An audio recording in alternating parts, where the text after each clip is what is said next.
সুপ্রিয় শিক্ষার্থীবৃন্দ, আসসালামু আলাইকুম। ধামরাই সরকারি কলেজের ডিগ্রি প্রথম বর্ষ অনলাইন ক্লাসে তোমাদের স্বাগতম। আমি আজকে ব্যষ্টিক অর্থনীতির উপরে একটি ক্লাস নিব। আমাদের আজকের অধ্যায় 5, উৎপাদন তত্ত্ব। গত ক্লাসে আমরা পড়েছি ক্রমহ্রাসমান প্রান্তিক উৎপাদন বিধি কাকে বলে এবং এর ব্যতিক্রমসমূহ কি কি। আমরা আজকে পড়ব ক্রমহ্রাসমান প্রান্তিক উৎপাদন বিধি কৃষি ক্ষেত্রে কেন বেশি উপযোগী। এছাড়াও আরো পড়ব কৃষি ছাড়া আর কোন কোন ক্ষেত্রে এই বিধি প্রযোজ্য এবং এই বিধিটির গুরুত্ব কি।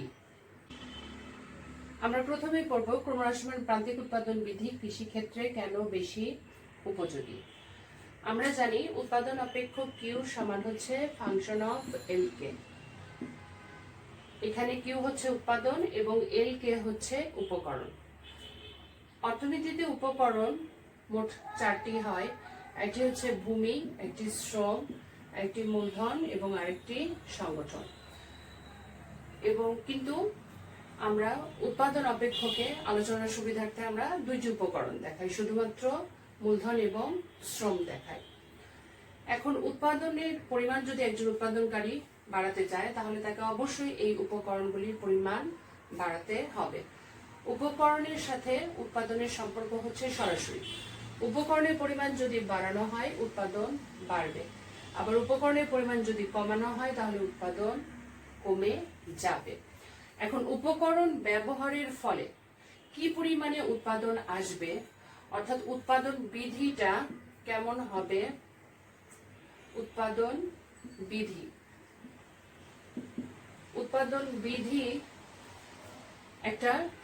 একটা নিয়ম মেনে আসবে।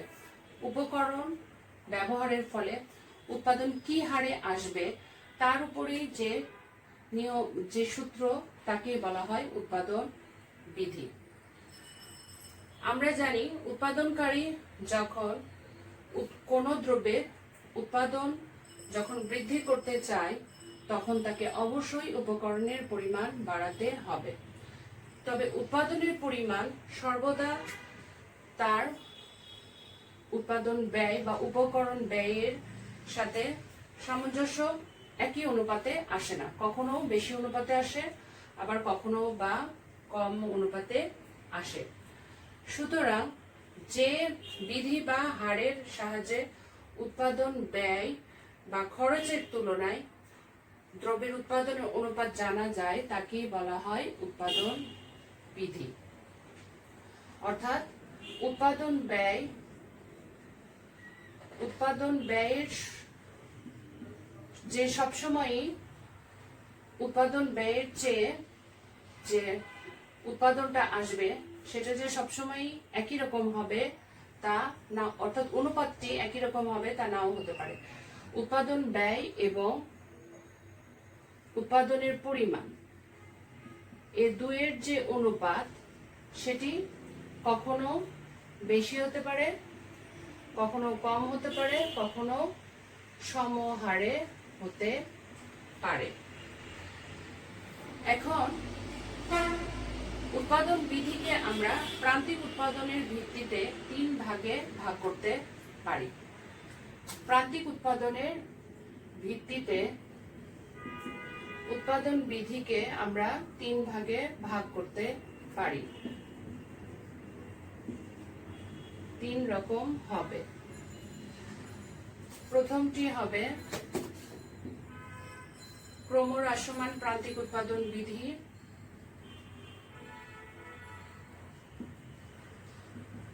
উৎপাদন বিধি এছাড়াও ক্রমবর্ধমান প্রান্তিক উৎপাদন বিধি এবং 3 নাম্বার হবে সমানুপাতি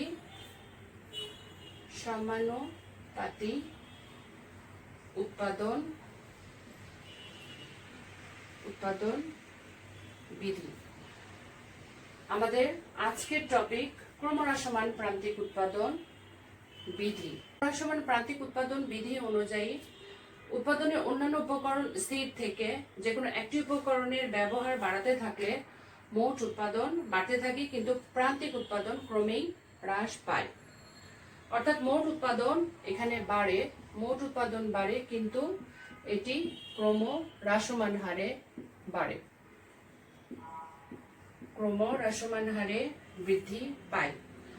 অর্থনীতির প্রায় সকল উৎপাদন ক্ষেত্রেই এই বিধিটি প্রযোজ্য হলেও কৃষি ক্ষেত্রে এই বিধিটি বেশি কার্যকর হয়।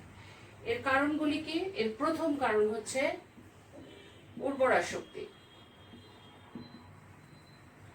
এই বিধিটি যখন প্রদান করা হয় তখন মূলত কৃষির উপরেই এই বিধিটি দেয়া হয়েছিল। আমরা জানি ভূমির উর্বরা শক্তি অসীম নয়। একই ভূমি বারবার ব্যবহারের কারণে প্রাকৃতিক নিয়মেই এর উর্বরা শক্তি হ্রাস পায়, যার ফলে উৎপাদনও হ্রাস পায়। 2 নম্বর কারণটি হলো ভূমির যোগান হচ্ছে সীমাবদ্ধ। ভূমি যোগান সীমাবদ্ধ বা অস্থিতিস্থাপক।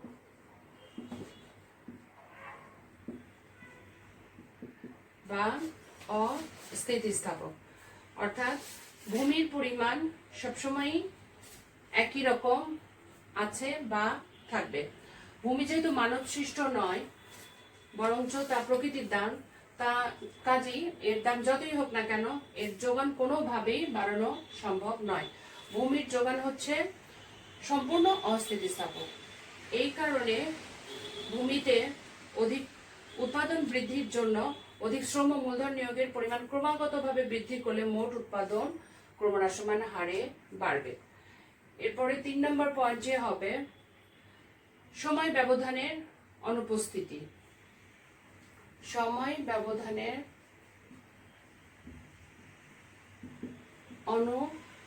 অনুপস্থিতি। এটি বলতে আমরা বুঝবো কৃষিক্ষেত্রে উৎপাদন হচ্ছে একটা চলমান প্রক্রিয়া। এখানে ভূমি ব্যবহারের ক্ষেত্রে সময় ব্যবধান অনুপস্থিত থাকে বলে এখানে ক্রমহ্রাসমান প্রান্তিক উৎপাদন বিধি কার্যকর হয়। এরপরে আমরা লিখব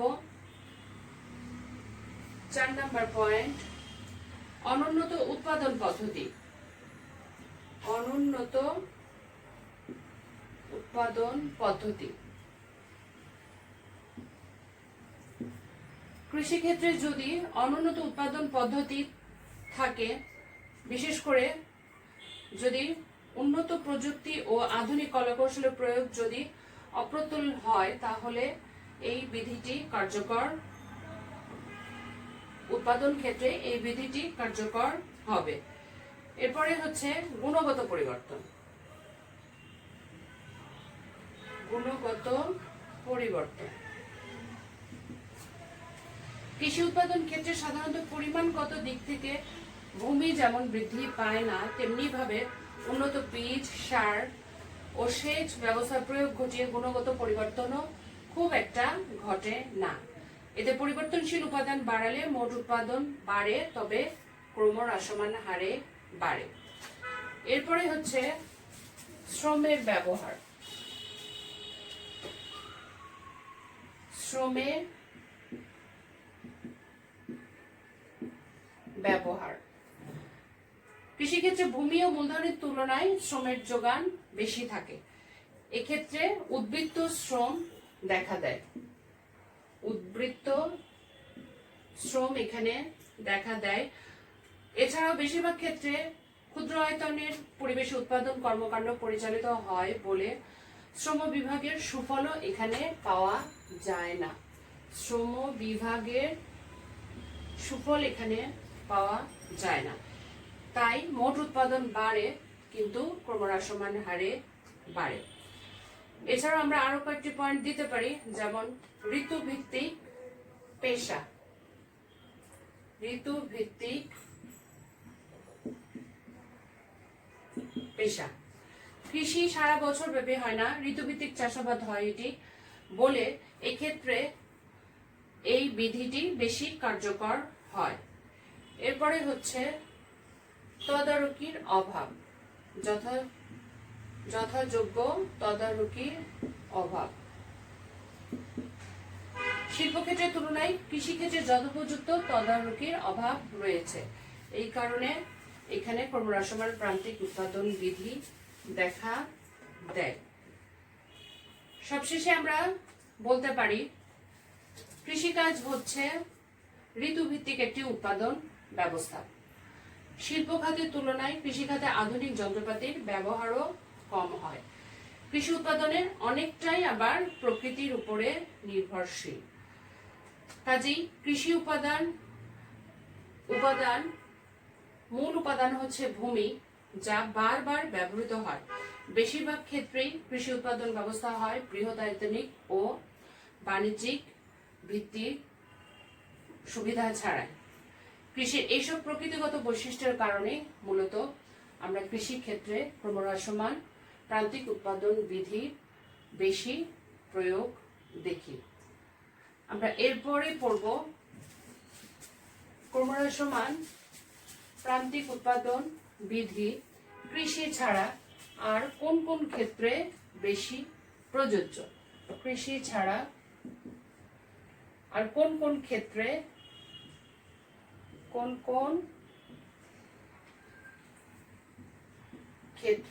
বেশি উপযোগী।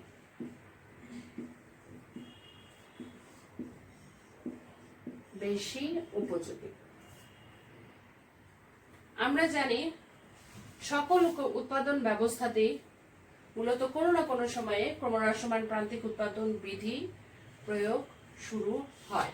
তবে উৎপাদনের প্রাথমিক পর্যায়ে কোনো কোনো ক্ষেত্রে ক্রমবর্ধমান উৎপাদন বিধি দেখা দিতে পারে।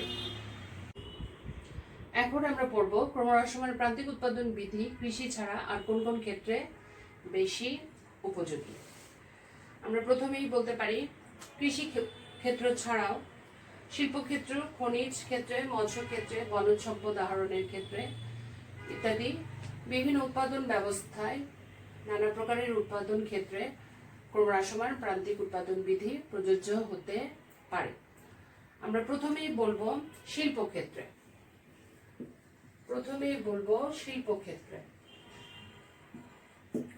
শিল্পক্ষেত্রে একটি বিশেষ পর্যায়ে এবং দীর্ঘকালীন সময়ে ক্রমহ্রাসমান প্রান্তিক উৎপাদন বিধিটি কার্যকর হয়ে থাকে। প্রাথমিক পর্যায়ে শিল্প খাতের আয়তন বৃদ্ধির ফলে কতগুলো আভ্যন্তরীণ ও বাহ্যিক ব্যয় সুবিধা,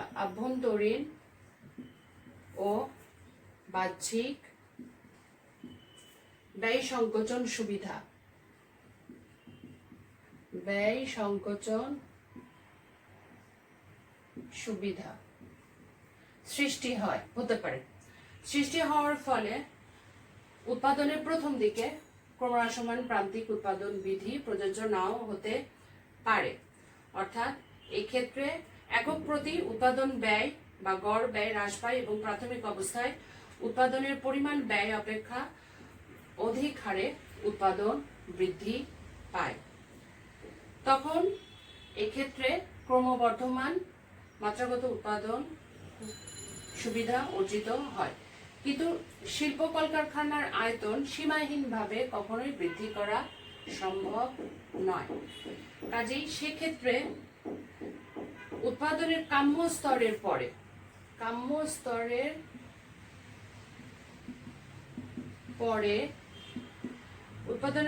স্তরের পরে যে হারে শ্রম ও মূলধন নিয়োগ করা হয় সেই হারে উৎপাদন না বেড়ে বরঞ্চ তার চেয়ে কম হারে বাড়তে পারে।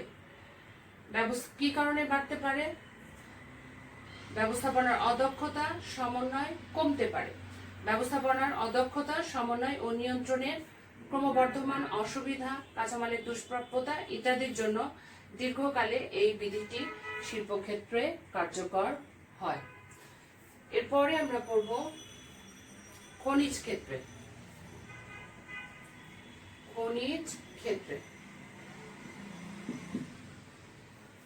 এই বিধি খনিজ পদার্থ উত্তোলনের ক্ষেত্রেও প্রযোজ্য হয়। খনিজ সম্পদ হচ্ছে প্রকৃতির দান, এর পরিমাণ হচ্ছে সীমিত।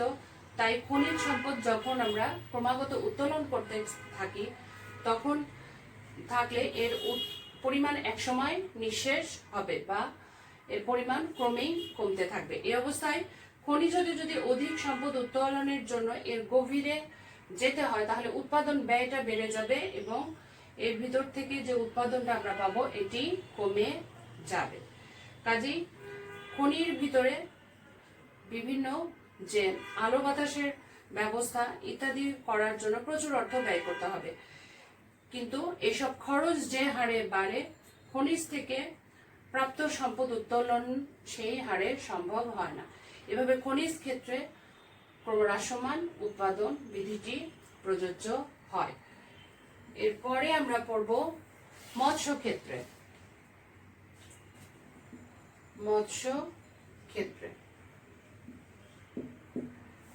মৎস্য ক্ষেত্রেও আমরা ক্রমহ্রাসমান প্রান্তিক উৎপাদন বিধি প্রয়োগটি লক্ষ্য করি। ভূমির যোগানের মতো নদী নালা পুকুর খালবিল ইত্যাদিতে মাছের পরিমাণ অবশ্যই সীমিত এবং খুব দ্রুত এই মাছের পরিমাণ বাড়ানো সম্ভব হয় না। এসব মৎস্যক্ষেত্র হতে যত বেশি মৎস্য ধরা হবে ততই এর পরিমাণ হ্রাস পেতে থাকে। এরূপ ক্ষেত্রে অধিক মাছ শিকার করতে হলে নদী পুকুর ইত্যাদি সমুদ্র প্রভৃতির গভীরে যেতে হয় এবং এর একটি ব্যয় আছে। শ্রমিক জাল নৌকা ইত্যাদি বাবদ প্রচুর অর্থ ব্যয় করতে হয়। কিন্তু এক্ষেত্রে দেখা যায় যে ব্যয় যে হারে বাড়ে উৎপাদন বা মাছ ধরার পরিমাণ সেই হারে বাড়ে না। কাজেই আমরা বলতে পারি যে মৎস্য ক্ষেত্রেও আসলে ক্রমহ্রাসমান প্রান্তিক উৎপাদন বিধি প্রযোজ্য হয়। এরপরে আমরা আরেকটি উৎপাদন ক্ষেত্র দেখব, সেটি হচ্ছে বনজ সম্পদ আহরণের ক্ষেত্রে। বনজ সম্পদ আহরণের ক্ষেত্রেও ক্রমহ্রাসমান প্রান্তিক উৎপাদন বিধি প্রযোজ্য হয়। বনজ সম্পদের পরিমাণ হচ্ছে সীমিত। ক্রমাগত ব্যবহারের ফলে এই সম্পদ একসময় নিঃশেষ হয়ে যায় এবং এই সম্পদ সংগ্রহ করতে গেলে উৎপাদনকারীকে গভীর অরণ্যেও যেতে হয়। এতে আহরিত সম্পদ থেকে আয়ের তুলনায় ব্যয় সবসময়ই বেশি হতে পারে। ব্যয় বেশি হবে আয়ের তুলনায়, আয়টা কম হবে। ফলে দেখা যাচ্ছে যে বনজ সম্পদ আহরণের ক্ষেত্রেও ক্রমহ্রাসমান প্রান্তিক উৎপাদন বিধিটি কার্যকর হচ্ছে। এছাড়াও আমরা আরেকটি উৎপাদন ব্যবস্থা আছে পশু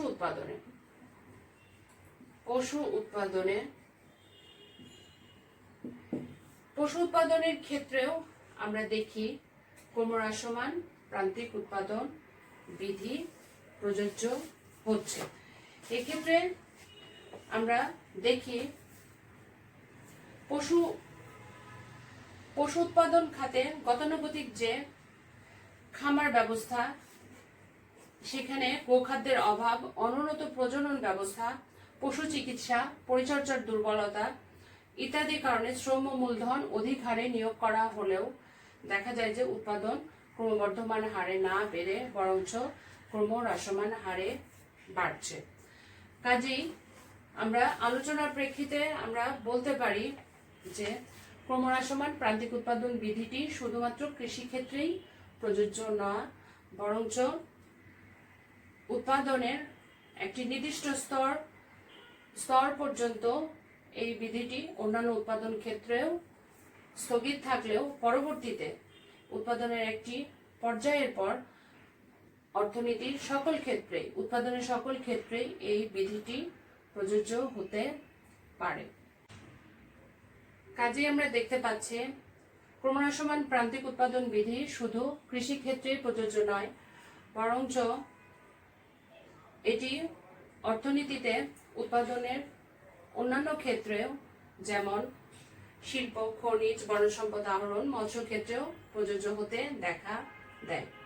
তবে উৎপাদনের অন্যান্য ক্ষেত্রে উৎপাদনের প্রাথমিক পর্যায়ে এই বিধিটি স্থগিত থাকতে পারে, তবে একটি পর্যায়ের পরে এই বিধি অর্থনীতির অনেকগুলো গুরুত্বপূর্ণ খাতে কার্যকর হতে পারে।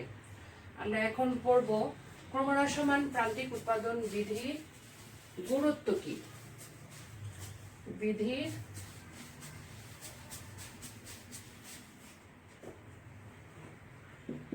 গুরুত্ব ক্রমহ্রাসমান প্রান্তিক উৎপাদন বিধিটি অর্থনীতিতে একটি গুরুত্বপূর্ণ স্থান নিয়ে আছে। এই বিধিতে বলা হয়েছে উৎপাদনের যে কোনো একটি উপকরণকে স্থির রেখে একটি পরিবর্তনশীল উপকরণকে যত বাড়ানো যাবে মোট উৎপাদন তখন বাড়বে ঠিকই, কিন্তু সেটি বাড়বে, মোট উৎপাদন বাড়বে, কিন্তু সেটি বাড়বে ক্রমহ্রাসমান হারে। ক্রমহ্রাসমান হারে এই বিধিটি প্রথম দেন অধ্যাপক মার্শাল। তিনি ভূমির উপরে এই বিধিটি, ভূমির ক্ষেত্রে এই বিধিটি প্রদান করেন। এই বিধিটি যে সময়ে প্রদত্ত হয়েছিল বর্তমানকালে সেই সময়টা পরিবর্তিত হয়েছে। মূলত ঊনবিংশ শতাব্দীর মধ্যভাগে, ঊনবিংশ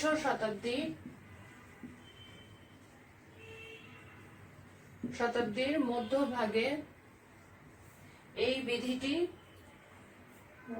প্রদান করা হয় এবং সেই সময়ে এই ক্রমহ্রাসমান উৎপাদন বিধির মাধ্যমে মানুষের জীবনযাত্রার মানের সম্পর্ক অনুসন্ধান করা হয় এবং সেই সময় রিকার্ডো ম্যালথাস মিল এই তথ্য প্রদানের সময় উৎপাদন ক্ষেত্রে যে শিল্প বিপ্লব ছিল, শিল্প বিপ্লব ঘটেছে তার ছোঁয়া উপলব্ধি করতে পারেনি এবং বাণিজ্যের ক্ষেত্রে যে বিশেষীকরণ, বাণিজ্যের ক্ষেত্রে বা উৎপাদনের ক্ষেত্রে যে বিশেষীকরণ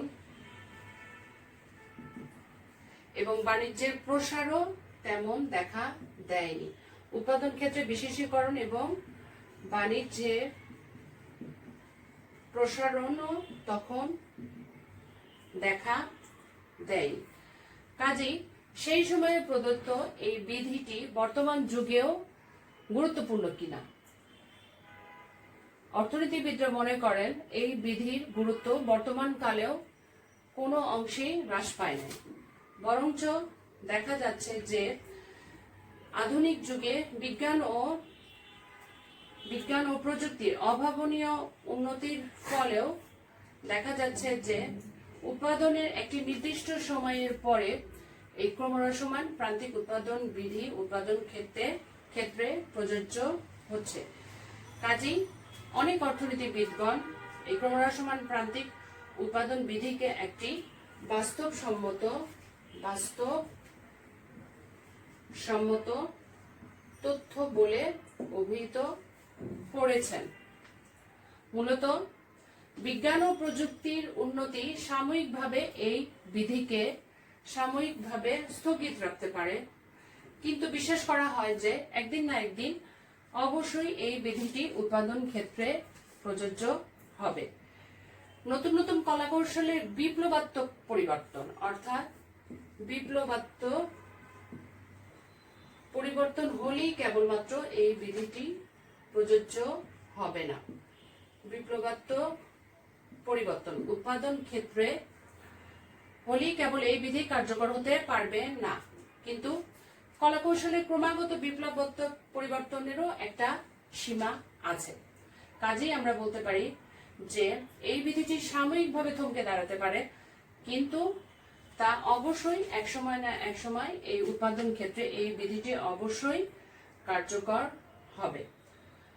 মূলত এই বিধি একটি সমীক্ষা ভিত্তিক বিধি। সমীক্ষা ভিত্তিক বিধি উৎপাদনের নানা ক্ষেত্রে এর প্রয়োগ লক্ষ্য করা যায়। যেমন 1815 সালে রিকার্ডো এই বিধিটি কৃষি ক্ষেত্রে লক্ষ্য করেন। রিকার্ডো এই বিধিটি কৃষি ক্ষেত্রে লক্ষ্য করেন এবং ম্যালথাস তার জনসংখ্যা তত্ত্ব বিধির প্রেক্ষাপটে এই বিধিটি ম্যালথাস জনসংখ্যা তত্ত্ব এই বিধির প্রেক্ষাপটে প্রদান করেন। কাজেই কৃষি ক্ষেত্রে এই বিধির প্রয়োগ নিয়ে কারোই সন্দেহ নেই, কিন্তু পদার্থবিজ্ঞানের মতো এই বিধিটি আসলে সর্বক্ষেত্রে হয়তো সত্য হয় না, কিন্তু লক্ষ্য করা যায় যে কোনো কোনো উৎপাদন ক্ষেত্রে এই বিধিটি অতি দ্রুতই কার্যকর হয়, আবার কোনো কোনো ক্ষেত্রে এই বিধিটি কার্যকর হতে বিলম্ব। কাজেই আমরা বলতে পারি ক্রমহ্রাসমান প্রান্তিক উৎপাদন বিধির গুরুত্ব বর্তমান উৎপাদন ব্যবস্থাতেও অবশ্যই প্রযোজ্য। সাময়িকভাবে এই বিধির কার্যকারিতা না আসলেও উৎপাদন ক্ষেত্রে এক সময় অবশ্যই এই বিধি উৎপাদনের সকল ক্ষেত্রে এই বিধির কার্যকর হবে। এবং অধ্যাপক স্যামুয়েলসন যথার্থই বলেছেন, ক্রমহ্রাসমান প্রান্তিক উৎপাদন বিধি অর্থনীতি ও কারিগরি বিদ্যার একটি মৌলিক বিধি। কাজেই আমরা বর্তমান যুগেও ক্রমহ্রাসমান প্রান্তিক উৎপাদন বিধির গুরুত্ব অস্বীকার করতে পারি না। প্রিয় শিক্ষার্থীবৃন্দ, আজকে আমরা পড়লাম ক্রমহ্রাসমান প্রান্তিক উৎপাদন বিধির উৎপাদন ক্ষেত্রে গুরুত্ব এবং কৃষিক্ষেত্রে এটি বেশি প্রয়োগযোগ্য এবং উৎপাদনের অন্যান্য ক্ষেত্রেও দেখা যাচ্ছে ক্রমহ্রাসমান প্রান্তিক উৎপাদন বিধি একসময় না একসময় অবশ্যই কার্যকরী হয়। আশা করি ক্লাসটি তোমাদের ভালো লেগেছে। তোমাদের প্রত্যেকের উজ্জ্বল ভবিষ্যৎ কামনা করে আজকের মতো এখানেই শেষ করছি। আল্লাহ হাফেজ।